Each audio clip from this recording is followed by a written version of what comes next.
আসসালামু আলাইকুম ওয়া রাহমাতুল্লাহি ওয়া বারাকাতুহু। দূরে কাছে দেশে বিদেশে যে যেখানে আছেন সকলকে আমার আন্তরিক ভালোবাসা ও শুভেচ্ছা। আলহামদুলিল্লাহ, আল্লাহর দয়াতে আমি ভালো আছি, ইনশাআল্লাহ আপনারাও ভালো আছেন। আল্লাহ সবাইকে ভালো রাখেন।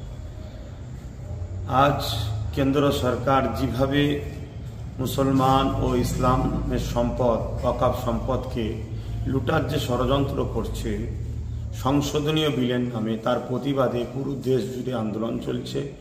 ফুরফুরা শরীফ আহলে সুন্নাত ওয়াল জামাতও আন্দোলন করছে। পাশাপাশি ওবিসি সংরক্ষণকে বাঁচাবার বা পূর্ণ বহাল করার লক্ষ্য আমাদের আন্দোলন চলছে এবং মাদ্রাসা শিক্ষাকে ধ্বংসের দিকে যে পরিকল্পিতভাবে রাজ্য সরকার ধ্বংস করার চেষ্টা যে চালাচ্ছে তার প্রতিবাদেও যাতে মাদ্রাসা শিক্ষা বাঁচে তার জন্য আমাদের প্রতিবাদ চলছে। ফুরফুরা আহলে সুন্নাত ওয়াল জামাত রাজ্যের বিভিন্ন জায়গায় এই আন্দোলন করে চলেছে।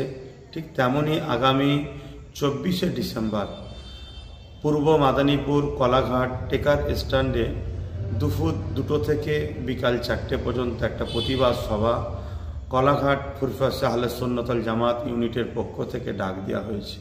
আমার প্রত্যেকটা ভালোবাসার মানুষের কাছে আমার আহ্বান, বিগত দিন যেভাবে ন্যায় সত্যের জন্য যখনই আপনাদেরকে ডেকেছি লক্ষ লক্ষ মানুষ আমার কাঁধে কাঁধ মিলিয়ে পাশে দাঁড়িয়েছেন, এতে আমি গর্বিত। আল্লাহ রাব্বুল আলামিনের শুকরিয়া আদায় করি, আপনাদের মতো ভাইকে আমরা পেয়েছি, পাশে পেয়েছি।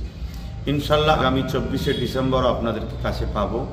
তাই মাদ্রাসা শিক্ষা বাঁচাবার স্বার্থে ওবিসি সংরক্ষণ পূর্ণ বহাল করার লক্ষ্যে এবং কেন্দ্র সরকার যে কালা কানুনের মাধ্যমে আমাদের ইসলাম ধর্মের সম্পদ মসজিদ মাদ্রাসা ওয়াকফ সম্পদ খানকা থেকে শুরু করে কবরস্থানকে ধ্বংসের দিকে ঠেলতে চাইছে, তার এই চক্রান্তের বিরুদ্ধে আমাদের যে লড়াই, এই লড়াই আপনাদের সকলকে আসার জন্য আহ্বান জানাচ্ছি। অবশ্যই মনে রাখবেন শীতের বেলা টাইমটার দিকে দুপুর 2টো থেকে শুরু, বৈকাল 4টে পর্যন্ত ইনশাআল্লাহ হবে। আপনারা সকলে আসবেন এ আশা রাখছি। যেখানেই থাকেন সুস্থ থাকেন, ভালো থাকেন। আবার দোয়া করি আল্লাহ আমাদের সকলকে ভালো রাখেন। আল্লাহ হাফেজ।